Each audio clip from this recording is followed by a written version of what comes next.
Shabbat Shalom. Shabbat Shalom, Achim, Vechaverim, Baruchim Habaim. Shabbat Shalom, irmãos e amigos, sejam todos muito bem-vindos. Então, nesse momento agora, vamos iniciar os comentários da Parashá desta semana, porção semanal. Toda semana nós estudamos um pedaço da Torá, e ao final de um ano nós estudamos toda a Torá, 5 primeiros livros da Bíblia. E a Parashá de hoje é a Parashá Ekev, se encontra no livro de Deuteronômio, capítulo 7, do 12, verso 12, do 11 até o 11, verso 25. Então, quem quiser já pode posicionar suas Bíblias em Deuteronômio. Também temos a Haftará, apenas para apresentar, que são os textos que estão correlacionados com o da Torá e de outras partes da Bíblia. Nesse caso, nós temos aqui o profeta Isaías, capítulo 49, e também João, capítulo 7. Apesar que ao longo da Parashá nós vamos abordar outras passagens também. Então, peço que agora vocês apertem os cintos e se preparem que a viagem vai ser bem interessante. Muitas coisas nós vamos fazer um passeio aqui pela Torá, pela Bíblia, no Novo Testamento também. Primeiramente, então, como eu costumo fazer, e algumas outras pessoas que ministram aqui, vamos fazer o resumo do que a Parashá nos traz, essa porção nos ensina. Então, observem, bênçãos decorrentes da obediência, promessa de auxílio divino contra os inimigos, exortação a lembrar dos benefícios do Eterno, lembrança das murmurações e infidelidades, lembrança sobre as segundas tábuas da lei, exortação à obediência e benefícios da obediência. Então, reparem algumas palavras que se repetem aqui nesses tópicos. Obediência, exortação, lembrança e novamente obediência. E os benefícios do Eterno. Então, gravem essa ideia. Obediência, benefícios, lembrança. Nós vamos detalhar mais como que isso se encaixa. Mas, vamos começar então do início. O nome da Parashá é Ekev. É um nome em hebraico. E o que significa esse Ekev, quando nós identificamos ali no texto? Então, se você olhar ali Deuteronômio capítulo 7, você vai dizer assim, Vehaya Ekev Tishmeun. E será, pois, que se ouvindo. Então, esse Ekev é uma conjunção que denota esse significado de se, pois que, pelo fato de, que implica numa condição específica. Agora, o interessante é que essa palavra ela é pouco usada na Torá, Ekev. No sentido de se usar no significado de se, pois. Normalmente, quando quer usar se usa uma outra palavra hebraica que é im. Mas aqui foi usada a palavra Ekev, uma palavra que não é muito comum. E essa palavra, se você ler ela de um outro modo, ela tem um outro significado completamente diferente. Você muda uma letra, e no hebraico não é nem mudar a letra, é a vogal, só que as vogais no hebraico são implícitas. Aí você tem a palavra akev, que significa calcanhar. E aí vem a primeira pergunta. O que akev, calcanhar, tem a ver com ekev, se, pois? Portanto.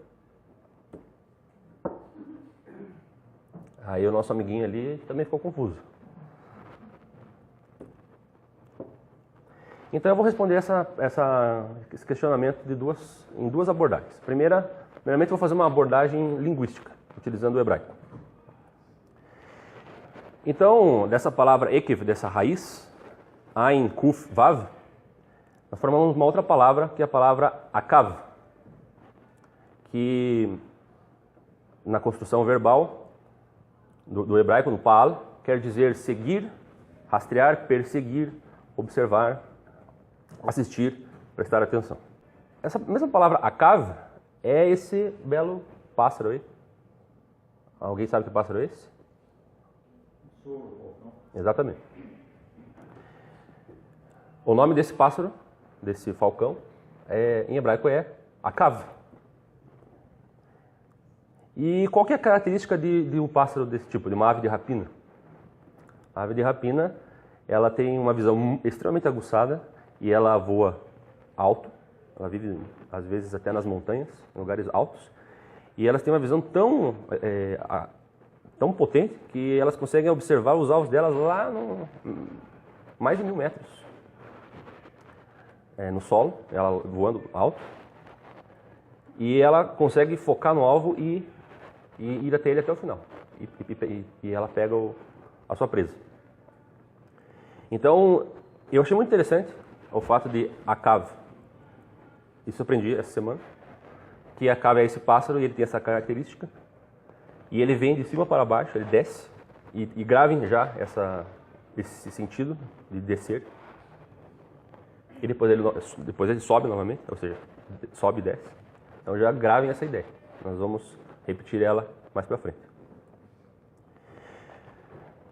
E aí essa palavra Acav, ela também deriva uma outra palavra, que é a palavra Akviut, que é literalmente perseverança. Então veja que essa palavra Acav aqui, ela tem esse sentido de você perseguir, de você focar, mirar, ir em direção ao alvo de forma persistente. Essa é a ideia que eu estou querendo colocar aqui. Agora vamos ver a palavra Ekev, ou melhor, a palavra Akev, na Torá, na Bíblia. Então a primeira vez que nós vemos a palavra Akev na Bíblia está lá em Bereshit, em Gênesis, capítulo 3:15, que é quando acontece aquela situação em que diz que a semente da mulher iria esmagar a cabeça da serpente, mas ao passo que a serpente lhe feriria o quê? O calcanhar. Grave também isso aqui, que isso aqui também está totalmente relacionado com o sentido que nós vamos ver daqui para frente. Aí depois, a segunda vez que nós vemos esse Akev aparecer é lá no nascimento de Yaakov. Aliás, o próprio nome Yaakov deriva da palavra Akev, que significa calcanhar. E Yaakov, na verdade, é o que segura o calcanhar. E aí, novamente, eu pergunto, e o que essas duas passagens têm em comum? O que tem em comum o calcanhar ferido pela serpente, o calcanhar da semente da mulher, que nós já, em outros estudos, quem já ouviu aqui na congregação, nós já falamos muito sobre a questão que em Gênesis 3:15 é o proto-evangelho. É a primeira vez que Deus ele dá uma orientação, uma pista de como ele vai consertar aquele pecado do homem. Então, o que essas duas passagens têm em comum? Agora até o nosso gavião ali, o nosso falcão ficou, que estava muito seguro, agora ele ficou em dúvida também. Bem, para isso, nós também temos que saber algumas coisas sobre a história de Esaú e Jacó.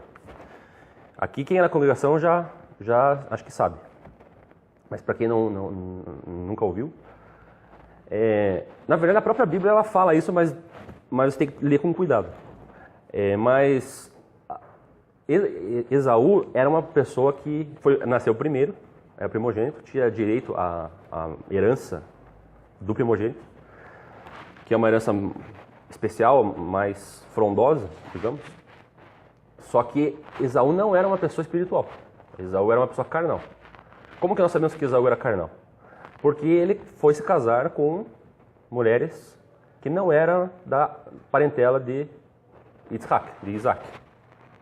E essas mulheres com que ele se casou trouxeram muita chateação para Isaac e para Rebeca. Então, e é claro que também a literatura judaica mostra que Esaú era uma pessoa carnal, uma pessoa que não tinha compromisso com Deus. Já Jacó era o contrário, era uma pessoa que estava mais próximo de casa, ouvia mais os seus pais, e ele não foi se casar com ninguém, ele ficou resguardado. Só depois que ele fugiu, que ele foi se casar com Rebeca. Desculpe, com Lia e Raquel, que aí ele foi encontrar com Labã. Mas então eles tinham uma diferença de caráter. Só que Yaakov nasceu em segundo lugar. Mas ele queria ter nascido primeiro, por isso que ele segura o calcanhar. Então, onde eu quero chegar com isso?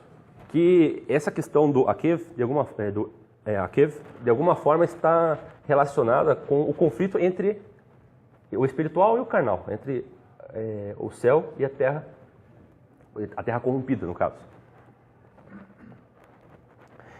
E até estava conversando com o Rodrigo ontem, que a nossa luta, a nossa maior luta, nosso maior inimigo, somos nós mesmos. É a nossa carne. É o inimigo diário, é aquilo que nós estamos, todo o tempo a gente está tendo que combater, né, tendo que fazer escolhas, muitas vezes a gente tem que reprimir o nosso instinto, o nosso desejo de fazer coisas erradas. É um conflito muito árduo e é o nosso conflito diário. Então, para se obter a vitória nesse conflito, é preciso foco, visão, perseverar, dia após dia. Então, nós temos que perseguir o alvo de uma maneira assim muito sistemática e com perseverança. E que alvo é esse que nós devemos perseguir? Aí nós temos essa figurinha, eu achei muito interessante. Diz assim: o que é Torá? O que significa Torá? Torá é instrução.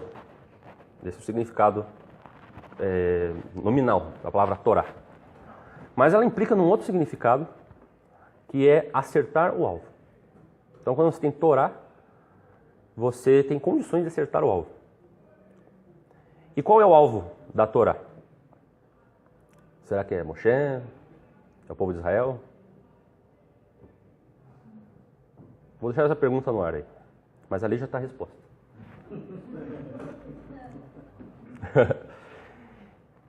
E o que seria o pecado? O pecado seria justamente o contrário da Torá. Errar o alvo. Então, vão guardando essas ideias aí, porque agora nós vamos começar a entrar na Paraxá em si mesmo. Vamos começar a destrinchar agora a Paraxá. Então, eu estava falando até aqui sobre que nós devemos perseverar, perseguir esse objetivo de sermos retos, sermos corretos diante do Eterno. E o que nos motiva a perseguir algo até o final? Então, deixa de resposta o que está no coração. Por que eu digo isso?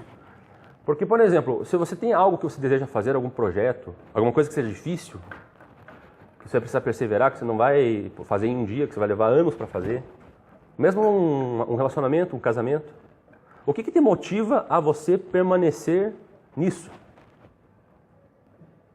É você ter isso no teu coração.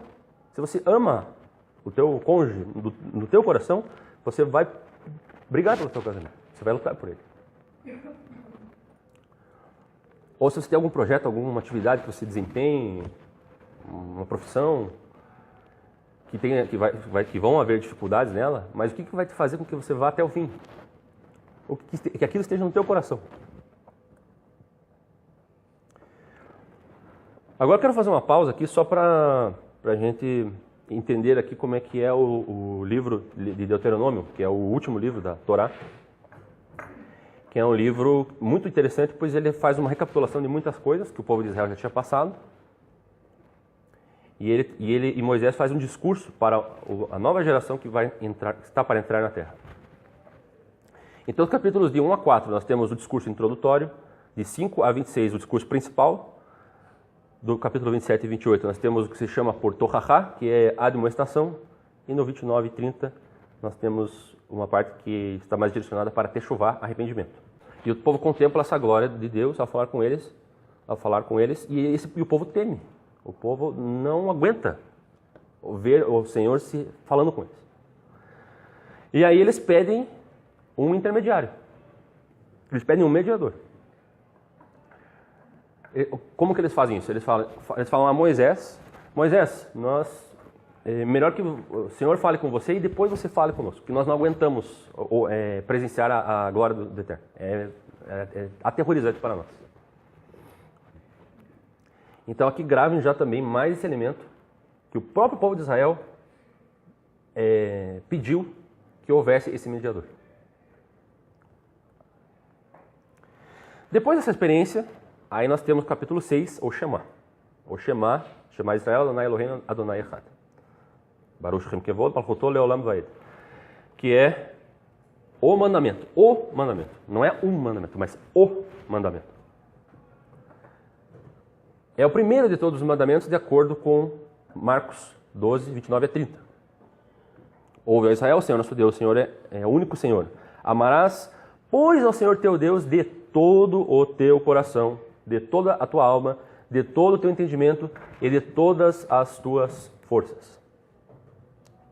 E depois no versículo 6 de Deuteronômio 6:6. E essas palavras que hoje te ordeno estarão no teu coração.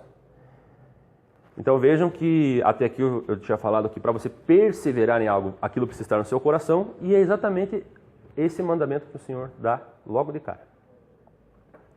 Esteja no teu coração. Ame a mim de todo o seu coração, e essas palavras estejam no teu coração.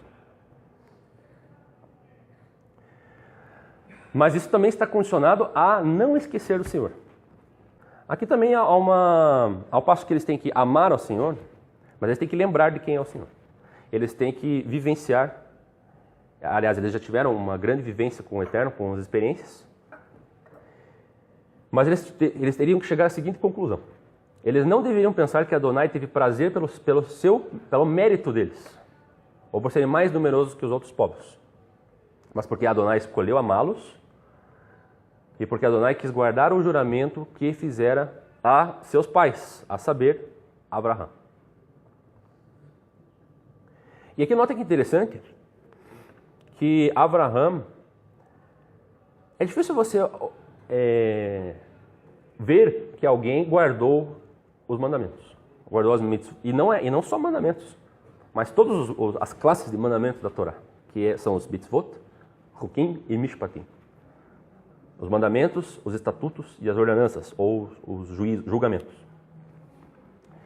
Então aqui, o Moshe ele traz essa questão de que, olha, não é pelo mérito de vocês que o Senhor está abençoando.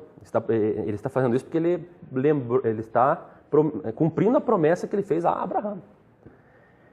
Porque Abraão teve um certo mérito. Porque lá está escrito, em Gênesis 26, 4 a 5, que ele cumpriu. Abraão cumpriu os mandamentos, cumpriu as ordenanças e os estatutos. Como que Abraão teria cumprido esses mandamentos se a Torá não tinha sido nem entregue a Israel ainda? Abraão era judeu? Mas ele cumpriu. Então ele conhecia a Torá. Como que ele pode ter cumprido os mitzvot com o Mishpatim? Aqui também tem uma outra questão. Ninguém consegue ter algo no seu coração sem ter uma experiência. Você não pode amar algo e aquilo penetrar no teu coração, fazer parte da tua alma, do teu sentido de vida, se você não tiver uma experiência com aquilo. E qual é a experiência que os filhos de Israel tiveram com o Eterno? Então veja que Moisés repete muito a questão do lembrar. Então ali em Deuteronômio, Devarim 7:18, lembra o que Adonai fez aos egípcios. Lembra como ele te guiou pelo deserto. No capítulo 8, verso 2. No capítulo 8, verso 11. Notem o quanto esquecer de Adonai é igualado à não observância da Torá. Capítulo 8, 18. Lembra que Adonai é provedor. Capítulo 9, verso 7. Lembra quantas vezes o povo de Israel provocou Adonai e ainda foi perdoado. Então aqui nós temos a lembrança do que Adonai fez aos egípcios, né? Simplesmente fantástico, não precisamos nem entrar nesse mérito agora, mas os milagres, os prodígios, só isso aí já seria mais que suficiente para você tremer diante do Eterno, mas ainda assim ele te guiou pelo deserto, através das colunas de nuvem, coluna de fogo, à noite.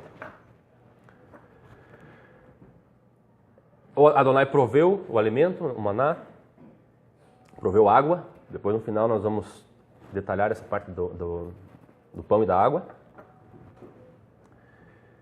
E também perdoou, porque muitas vezes os filhos de Israel pecaram e reclamaram, murmuraram e quiseram voltar para o Egito e tentaram ao Senhor. Ainda mais no evento do bezerro de ouro, que Adonai chegou para Moisés e falou assim, chega Moisés, cansei desse povo, vou destruir esse povo e vou começar um novo Israel só com você. Mas aí Moisés intercede e Deus executa a punição dele, mas preserva o povo. Então, nesse sentido, agora veja o outro lado da questão do coração. Ao passo que você deve amar ao Eterno do teu coração, mas não digas no teu coração que a minha força e a fortaleza da minha mão me adquiriram essas riquezas, como está escrito em Deuteronômio 8, de 17 a 18. Novamente em Deuteronômio 9, 4 a 6, o Eterno não os trouxe para a terra por causa da sua justiça. Novamente aparece a expressão, não digas no teu coração. Ou seja, não é por mérito que nós recebemos a recompensa. Não é por mérito meu, nem seu. Isso daqui está na Torá. Isso daqui não é essa mensagem de que a salvação é pela graça, não é novidade do Novo Testamento. A Torá já está nos mostrando isso. Veja que a palavra amar, é largamente utilizada nesta paraxá. Aí no capítulo 7, no capítulo 10 e no capítulo 11, nesses versículos. Depois, se vocês quiserem anotar aí, ou até se quiserem os slides depois para conferir as passagens, só me pedir no final. Essas passagens, elas falam do amor de Deus de uma forma abrangente, pelo povo de Israel, pelos patriarcas, pelo órfão, pela viúva, pelo estrangeiro,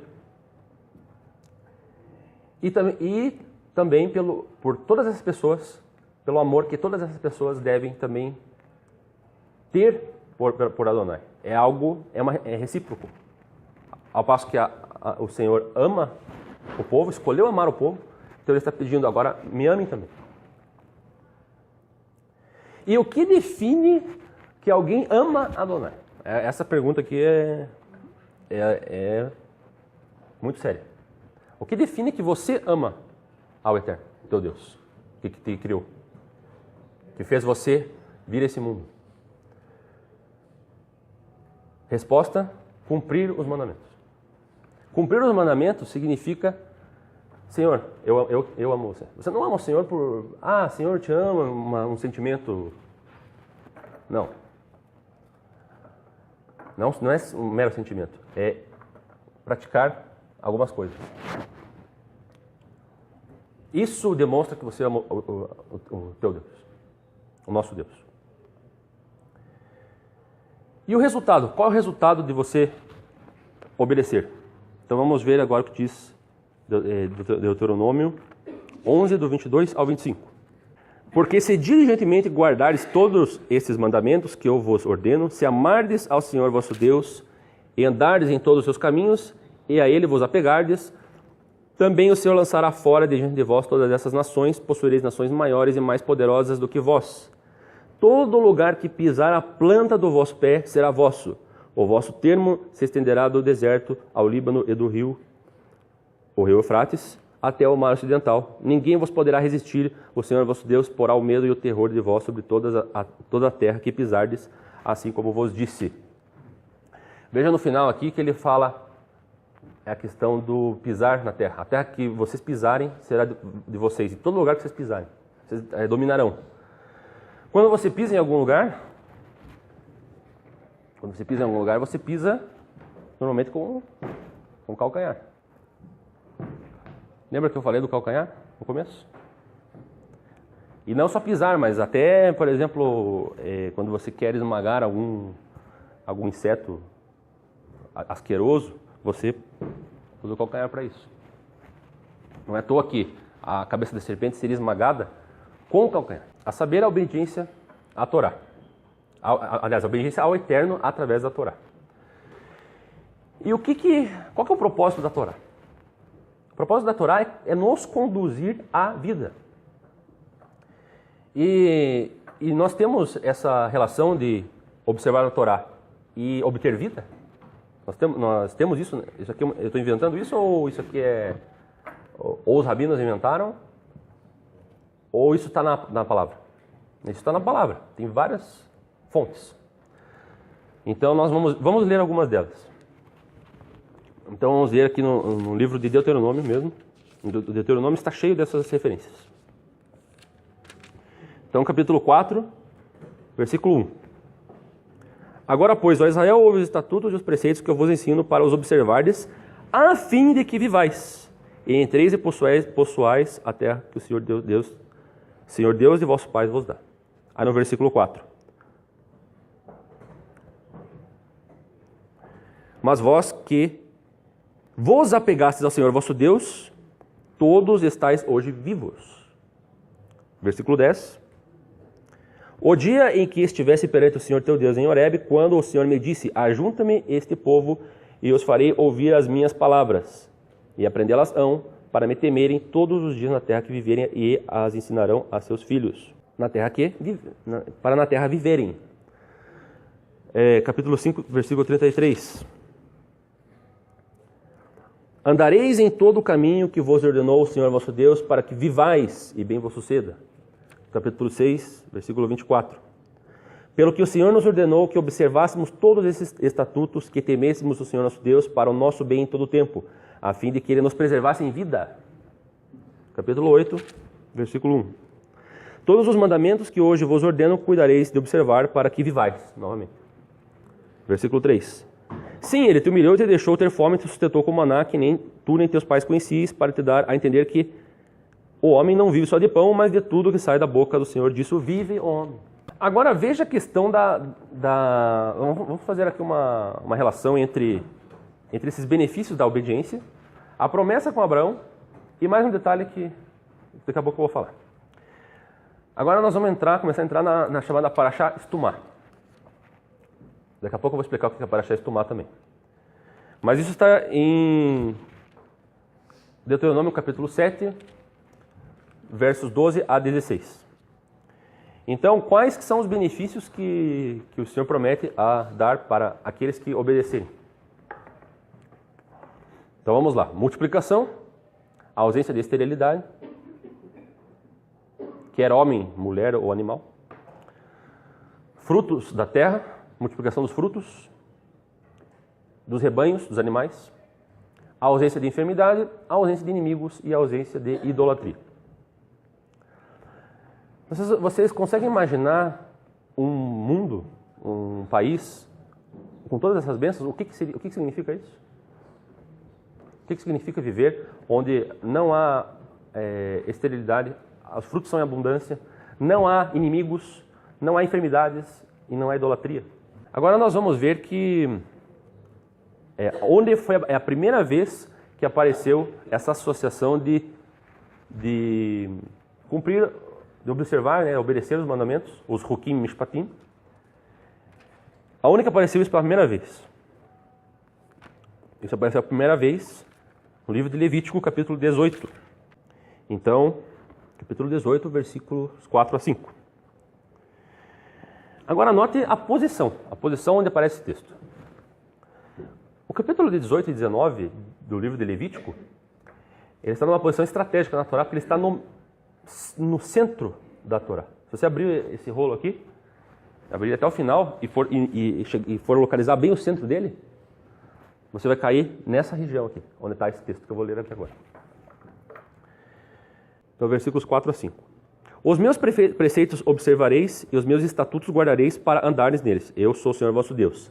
Guardareis, pois, os meus estatutos e as minhas ordenanças, pelas quais o homem, observando-as, viverás. Eu sou o Senhor. Aí aqui, entre o versículo 5 e o versículo 6, há uma pausa.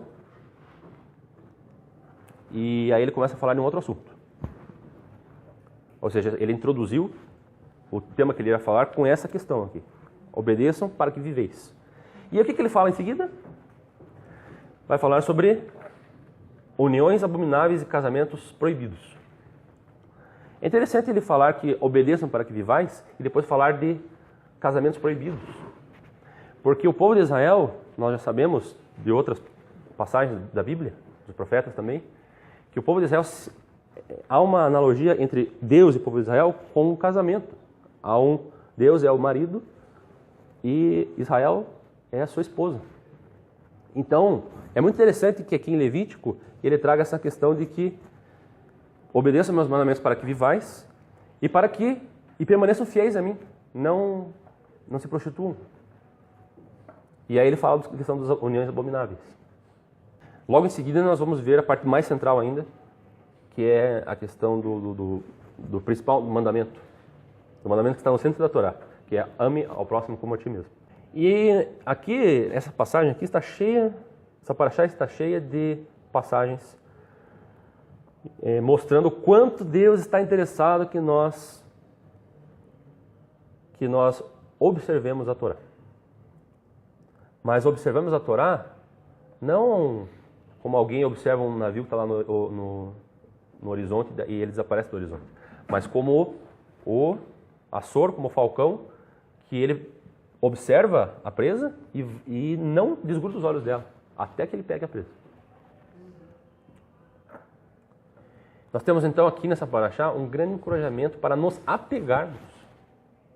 Literalmente a palavra mais interessante aqui é nos apegarmos. Você tem que se apegar a algo. Apegar algo àquilo que você, depois que você se apegar, você não vai desgrudar tão facilmente.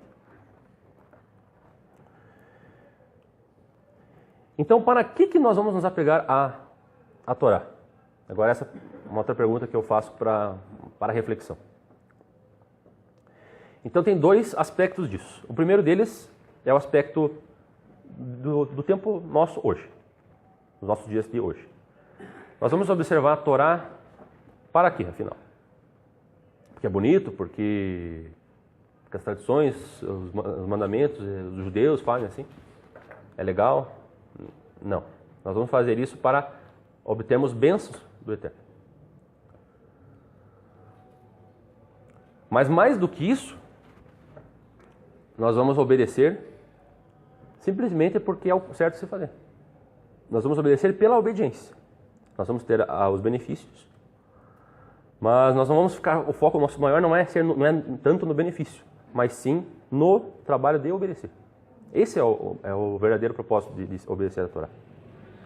Eu já falei isso em outro estudo, que a maior recompensa pelo trabalho não é o salário, mas é fazer o trabalho bem feito. Aquele que gosta do que faz não vai fazer o trabalho pensando no quanto ele vai ganhar, mas ele vai fazer o trabalho pensando no prazer que ele teve em fazer o que ele gosta. Então, por isso que é nesse sentido que a Torá deve estar no nosso coração, que nós vamos fazer aquilo que nós amamos fazer. Mas aí também nós temos o aspecto da vida eterna.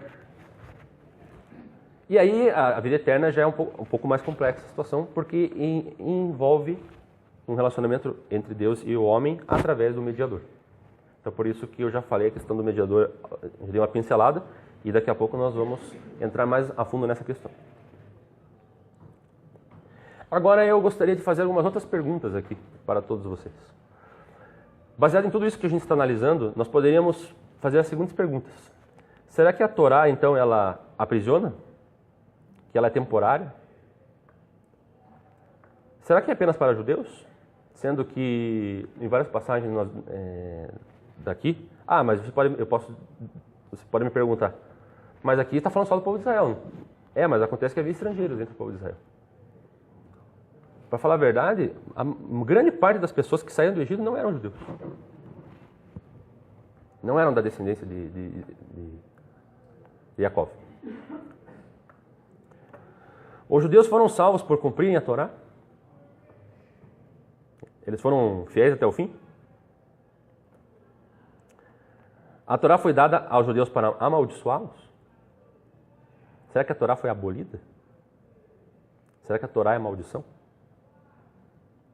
Será que a Torá foi anulada na cruz?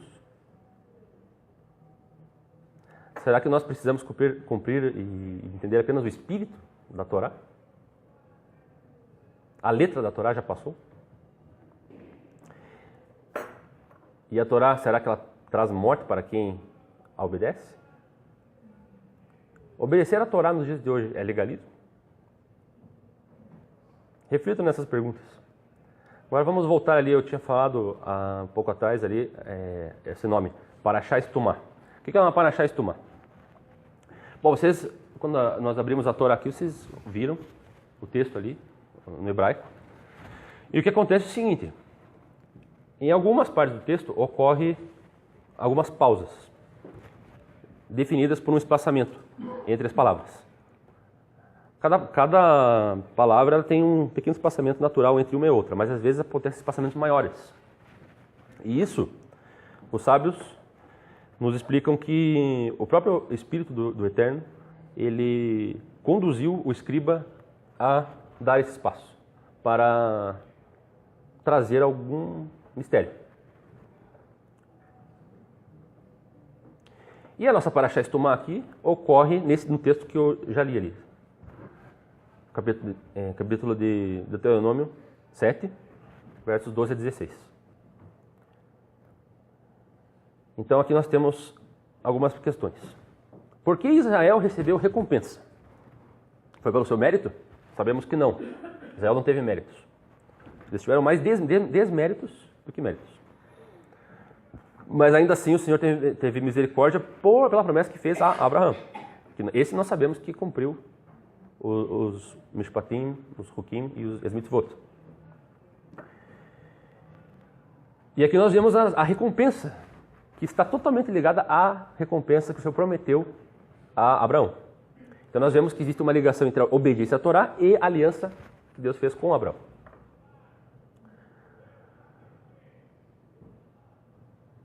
Então o povo poderia experimentar os benefícios da promessa feita a Abraão quando estivessem ligados à Torá. Nós vemos que, assim como Deus deu a Torá ao povo hebreu, nós sabemos que Abraão e Deus, havia a Torá no meio deles. Então são três grupos de benefícios, né? A questão da bênção, da multiplicação e da terra. Isso daí implica num sentido maior, que é a questão da vida, da própria vida mesmo. Agora vamos analisar o papel de Moshe nessa situação aqui. Eu já tinha falado lá atrás que Moshe tem um papel ele tem uma função de mediador. O próprio povo pediu isso. E fica isso bem claro. E agora vamos analisar alguns aspectos dessa mediação. Então, Devarim 9, versículo 7 ao 10, versículo 5, nós temos aqui então Moshe relatando a questão do recebimento da Torá, lá no Monte Sinai. E logo em seguida o que acontece é o pecado do bezerro de ouro. Nesse meio tempo em que Moisés ele chegava do Monte Sinai e daí ele iria precisar subir para receber a Torá, notem que quantas vezes ele sobe ao Sinai e desce. Sobe e desce. Então essas são palavras-chave aqui nesse texto, nessa passagem, subir e descer. Então, eu contei em Shemot, em Êxodo, livro de Êxodo, capítulo 19, do 1 ao 25, aparecer 2 vezes que Moisés sobe e 3 vezes que ele desce. Por que tantas indas e vindas? Por que tanto subir e descer? Subir e descer. Que tipo de agente que faz isso? Resposta: pensando numa empresa que vai e vem, pega aqui uma informação, um documento, leva para outro lugar, depois volta, aí depois pega de novo. Como é o nome dessa pessoa? É o mensageiro. Hoje é empregado o termo office boy, mas o papel dele é de mensageiro. Essa palavra mensageiro da Torá é uma palavra muito ampla. A palavra malach. A palavra malach vem da palavra olech, que é ir, o que vai. E normalmente nós entendemos, quando vemos escrito na Torá malach, nós traduzimos como anjo. Só que a palavra anjo, quando nós pensamos em anjo, nós pensamos em seres celestiais, criaturas que habitam no reino dos céus, que não são nesse plano aqui, que às vezes vêm aqui, assumem forma humana, mas a maior parte do tempo eles estão lá junto com o Altíssimo. Mas essa palavra malach é mais ampla, porque ela é mensageiro. Essa palavra malach também poderia ser usada por um apóstolo, um emissário. Os apóstolos lá do Novo Testamento também poderiam ser chamados de malachim, porque eles são mensageiros. Eles vão, saem da posição onde eles estão, vão e levam a palavra. Então, Moisés, ele cumpre esse papel de malach. E também de mediador. O próprio povo pediu isso. E se nós formos para Deuteronômio, capítulo 18, 15, agora entendam quem é Moshe. Entendam o papel de Moshe. Então ele era um profeta, mas ele era um líder também. Agora veja o que ele diz, capítulo 18, verso 15. O Senhor teu Deus te suscitará do meio de ti, dentre teus irmãos, um profeta semelhante a mim, e a ele ouvirás. Conforme tudo o que pediste ao Senhor teu Deus em Horebe, no dia da Assembleia, dizendo, não ouvireis mais a voz do Senhor meu Deus, nem mais verei este grande fogo, para que não morra. Ou seja, o povo pediu para que eles não vissem a glória do Senhor, porque eles estavam temendo que eles iam sucumbir. Então o Senhor me disse, falaram bem naquilo que me disseram. Do meio dos seus irmãos lhes suscitarei um profeta semelhante a ti, e porei as minhas palavras na sua boca, e ele lhes falará tudo o que lhe ordenar. Então Deus tentou parecer para o povo de forma direta, e o povo não aguentou. Então ele pediu um intermediário, um mediador. E esse mediador, no caso, ele foi Moshe. Mas depois Moshe promete que vai vir um outro. Nós temos aqui outras passagens aqui que mostram, eu não vou ler agora, depois vocês podem ler, mas aí vocês vão entender, que mostra claramente como Moshe operou como mediador. Bom, nesse sentido aqui, agora nós já estamos nos encaminhando para o aspecto messiânico. Porque toda vez que nós temos esses três elementos aqui, ó, ilustrações de ressurreição, situações de vida renovada como resultado do impedimento da morte, e ilustrações envolvendo vitória e renovação da vida como resultado da morte, toda vez que nós vimos esses três itens, e até guardem o número 3, que nós já vamos lembrar dele novamente, o que nós temos? Nós temos uma revelação, um apontamento para Mashiach, para o Messias. Esse aspecto messiânico, ele fala muito da questão de trazer vida onde não há vida. Onde há algo que não deveria, a princípio, haver vida, mas de repente, de uma forma sobrenatural, aquilo é reavivado. Então veja, as primeiras coisas vivas foram criadas no terceiro dia. Não havia nada vivo, de repente, do nada, surge vida. Até essa é uma das grandes perguntas que a ciência fez. Como surgiu a vida? Porque nós temos a matéria inorgânica, e de repente nós temos matéria orgânica já com capacidade de se locomover e fazer coisas, e ter até uma consciência. E como isso é possível?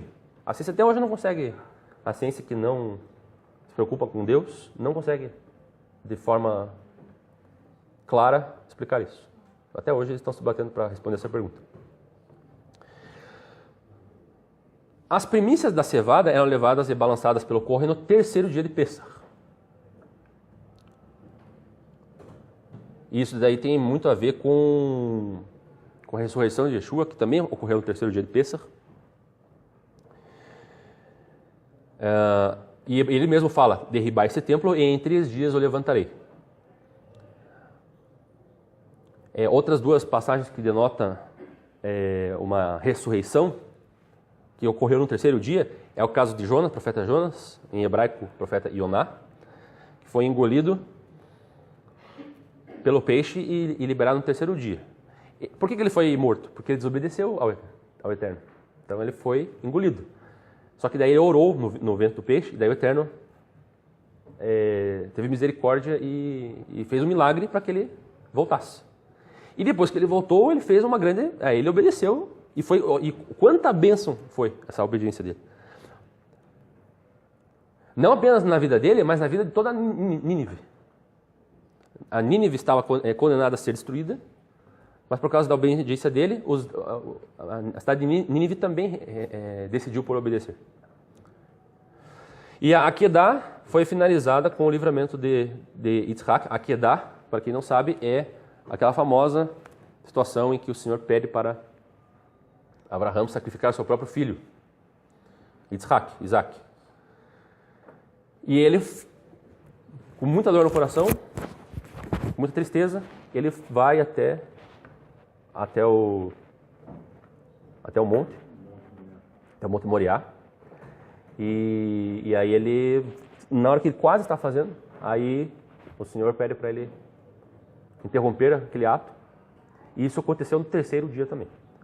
Também isso tem um significado de ressurreição. Anulação de um decreto de morte, no caso.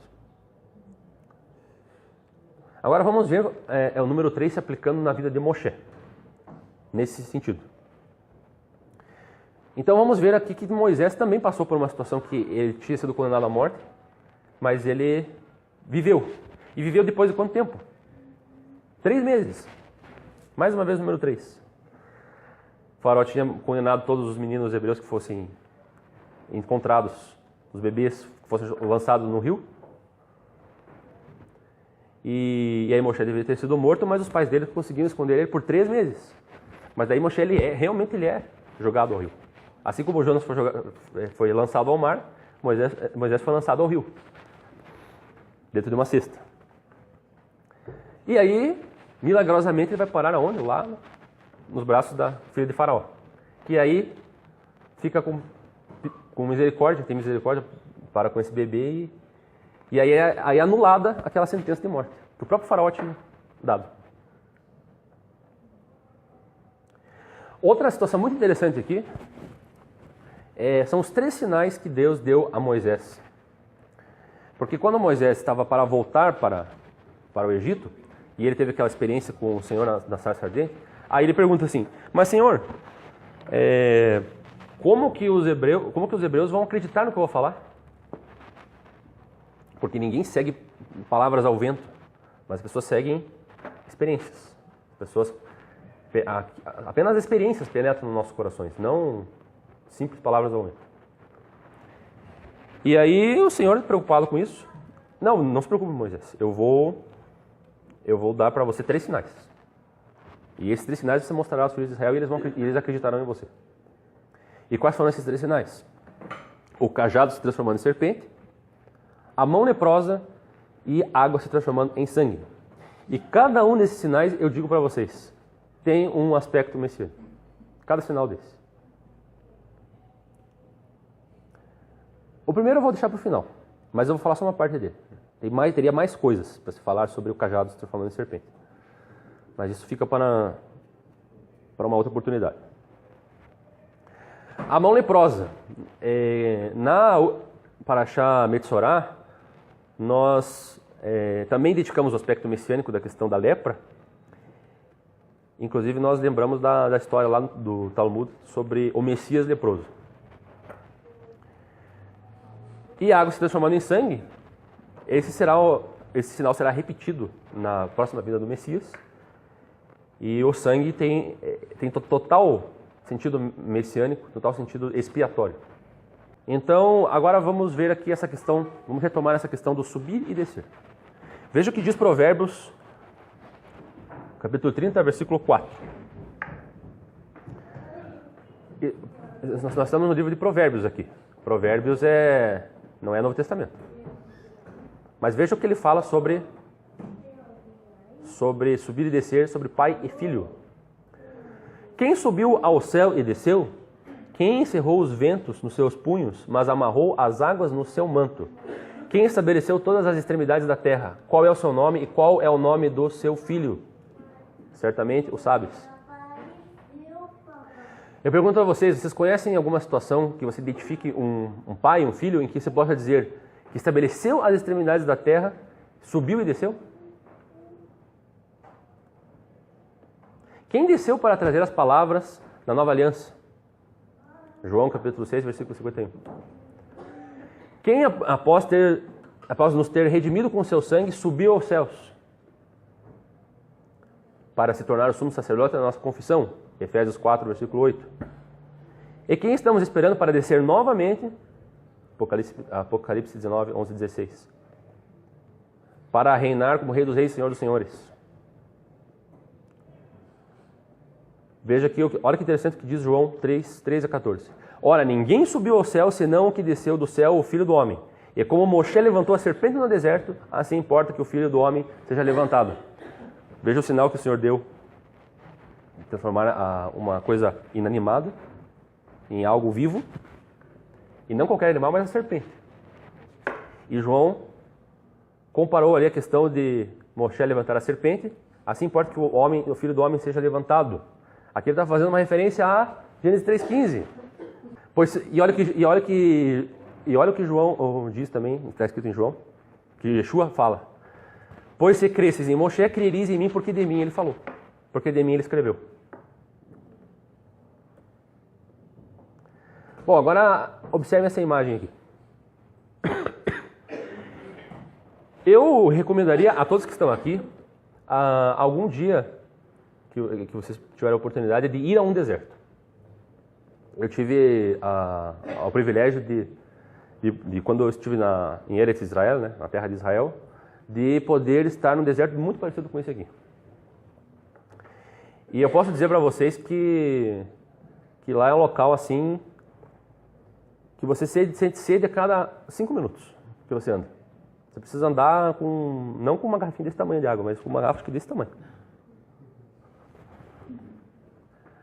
É muito seco, o calor assim que a gente não está acostumado, aquele sol.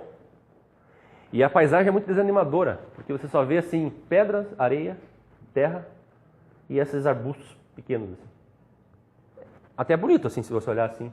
Eu estive lá, eu achei muito bonito as rochas vermelhas, uma paisagem exuberante assim, fora do que a gente está acostumado no Brasil. Mas uma coisa é você achar bonito de ver, mas de viver nesse local, aí complica.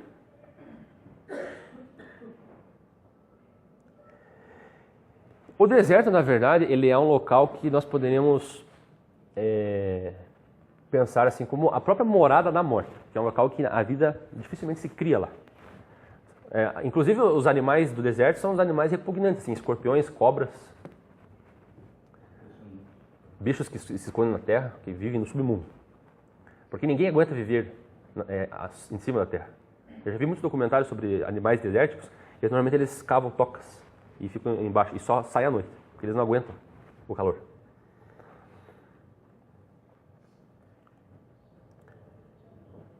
Agora vamos analisar aqui a palavra deserto no hebraico. A palavra deserto no hebraico se chama midbar. Mas midbar resulta de uma junção de outras duas palavras, que é makon shel davar. Significa local da palavra. Eu acredito que vocês devem estar identificando aí essa imagem aí, que situação é essa, né? Tentação de Yeshua no deserto. Quando Yeshua vai ao deserto, ele é tentado pelo Satã, por Satanás. E o que ele diz em Deuteronômio, ou melhor, o que ele diz lá na situação. Satanás diz assim, pega essas pedras e transforma em pão. Aí Yeshua, muito famosa essa história, nós sabemos. Não, mas nem só de pão viverá o homem, mas toda palavra que sai da boca do Senhor. Da onde ele tirou essa passagem? Ele inventou na hora aquilo? Para responder a serpente, para responder Satã e se livrar dele ali? Não, ele respondeu a Torá para a serpente. E ele respondeu uma passagem dessa paraxá. Então, Devarim 8, Deuteronômio 8, 3 a 4. O que o Senhor fala em Deuteronômio 8, 3 e 4? Sim, ele te humilhou e te deixou ter fome e te sustentou com maná, que nem tu, nem teus pais conhecias, para te dar a entender que o homem não vive só de pão, mas de tudo o que sai da boca do Senhor, disso vive o homem. Então, quando Jesus estava no deserto, sendo tentado por Satã, ele lembra dessa situação que Deus sustentou o povo de Israel com um pão que vinha do céu. Não era o pão da terra, da pedra. Era um pão que vinha do céu. E é esse pão que Yeshua está falando para a serpente. Quais os elementos que faltam no deserto, necessários à subsistência? Resposta: pão e água. No deserto você não tem nem pão nem água. Para ter pão você precisa de uma terra fértil para você plantar o cereal, o trigo ou a cevada. E para ter água você precisa de um manancial, uma fonte de água. E normalmente no deserto não encontramos esses elementos. Então, como que o povo de Israel bebeu a água e comeu o pão no deserto? Quem que deu esse pão e essa água? O próprio Deus. Esse pão e essa água não vieram da terra. Então aqui nós temos esse elemento de Israel é levado ao deserto, um local onde eles rapidamente iriam perecer, mas de alguma forma o Senhor os reverte esse decreto, essa verdade que seria que eles morressem no deserto, esse decreto de morte. Ele reverte isso de uma forma milagrosa. E aí o povo de Israel subsiste no deserto, eles conseguem ir até o fim e eles não perecem. E daí nós podemos dizer com toda alegria, Am Israel Chai, o povo de Israel vive. Agora, com relação a essa questão de sustento com pão, nós vamos agora entrar já nos encaminhando para o final de hoje, dessa paraxá. Nós temos um outro personagem bíblico que também tem um apelo messiânico muito forte, que é Yosef, José, filho de Jacó. Então nós vamos agora ver aqui Yeshua, Yosef e o número 5. Por que Yosef tem um aspecto messiânico? Por que ele tipifica o Messias? Deixa eu dizer uma coisa para vocês aqui. O judaísmo hoje, eles ficam discutindo sobre como vai ser o Messias, porque existem muitas profecias sobre o Messias e essas profecias, às vezes, elas são estranhas para o judaísmo, porque nós temos um Messias que no momento vai vir como rei, na glória, derrotando os inimigos, mas também nós temos um Messias que vai vir de uma forma humilde, sofrendo. Como que nós podemos conciliar essas duas pessoas? E dentro do judaísmo levantou-se a hipótese, talvez haja dois Messias. Então eles denominam Mashiach ben Yosef e Mashiach ben David. E Mashiach ben Yosef está falando de Yosef, José. Interessante que o próprio nome de Yeshua realmente foi Ben Yosef, porque ele nasceu e a paternidade dele foi, naqueles dias onde ele nasceu, foi Yosef, que era o pai ali, né? Apesar que não foi, segundo a história, não foi ele que gerou, mas ele tinha essa... As pessoas entendiam que ele era Yeshua ben Yosef. Mas aqui, Yosef, no caso, é Yosef do lado filho de Jacó, de Jacó. E por que ele tem esse aspecto de salvação?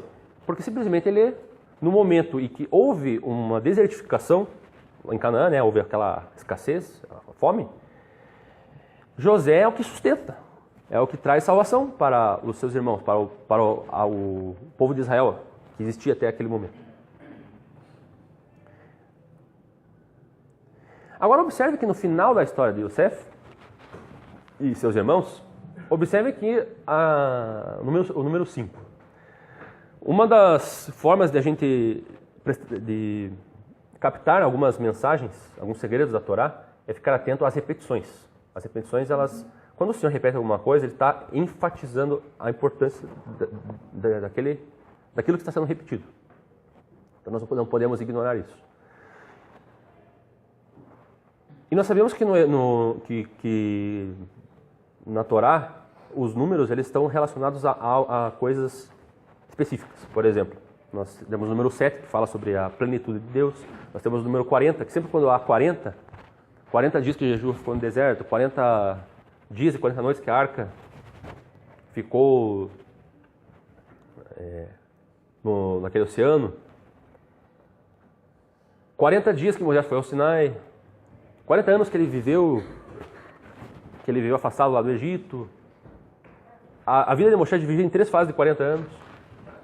Então sempre o 40 tem uma questão assim envolvendo uma preparação, um tempo de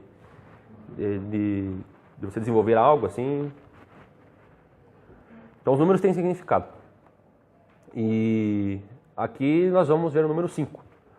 Ele se repete muito ali no final do livro de Gênesis. Nós temos a porção dada a Benjamim. Benjamim era o filho, digamos assim, mais querido de José, porque ele era filho de Raquel também. Os outros não eram meio-irmãos, e esse era irmão 100%. Então, ele se apegou a Benjamim, e ele beneficiou Benjamim 5 vezes mais que os outros irmãos. Também Yosef, quando ele se revelou aos seus irmãos, havia ainda 5 anos restantes de fome na terra. A Benjamim, novamente, ele deu 5 peças de roupas. E Yosef apresentou apenas 5 de seus irmãos a Faraó. Então, 4 situações aqui ocorre o número 5. Bom, e quando que Yeshua ele age de uma forma muito parecida com a forma de José?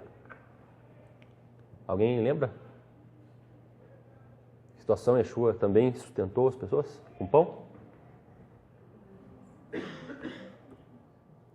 Multiplicação dos pães e dos peixes.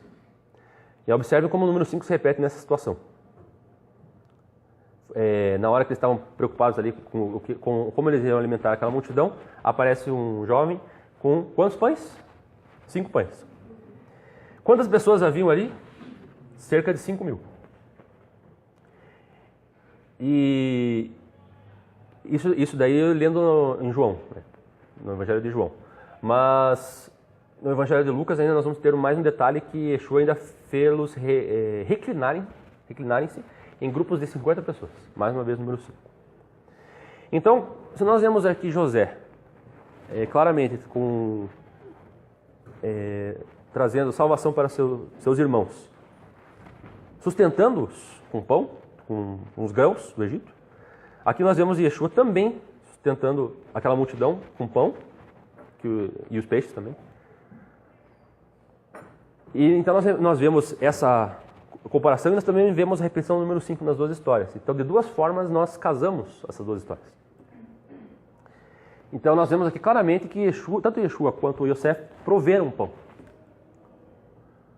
Só que o interessante é que depois ali no Evangelho de João, as pessoas não ligam essa provisão de Yeshua com a provisão de José.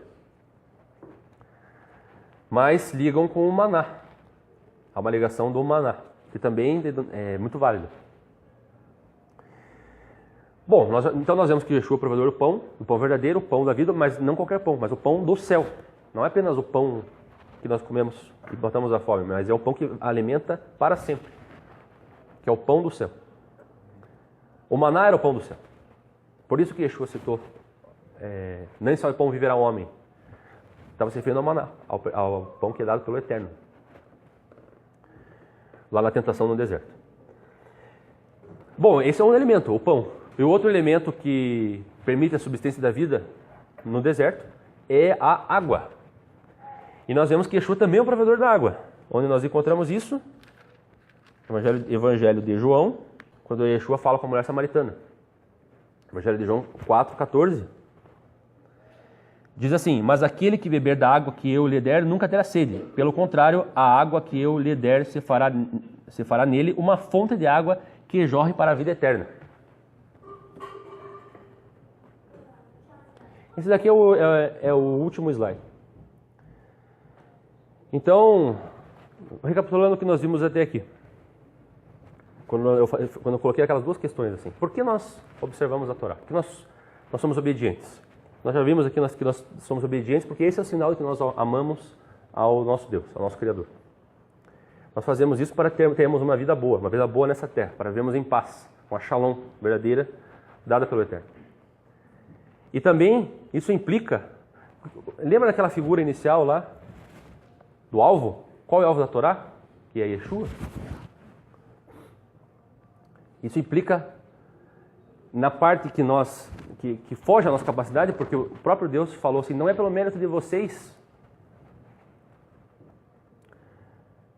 mas é pelo mérito daquele que cumpriu toda a Torá. Então aqui é isso que eu queria deixar muito claro aqui. Nós não obedecemos a Torá para termos mérito e alcançarmos a salvação com as nossas próprias obras. Mas é para sermos participantes da obra daquele que cumpriu toda a Torá. Agora veja como essa passagem de Isaías aqui, eu não vou comentar muito, eu vou deixar para que vocês leiam e meditem. E aí, quem sabe, numa outra oportunidade nós vamos falar mais sobre ela. Isaías 63, 7 a 9. Falarei da bondade do Senhor, dos seus gloriosos feitos. Por tudo o que o Senhor fez por nós, sim, de quanto bem Ele fez a nação de Israel, conforme a sua compaixão e a grandeza da sua bondade. Sem dúvida, eles são o meu povo, disse ele, são filhos que não me vão trair. E assim ele se tornou o salvador deles. Em toda a aflição do seu povo, ele também se afligiu. Quem é aquele que foi aflito por nós? E o anjo da sua presença o salvou. Em seu amor, em sua misericórdia, ele os resgatou. Foi ele quem sempre os levantou e os conduziu nos dias passados.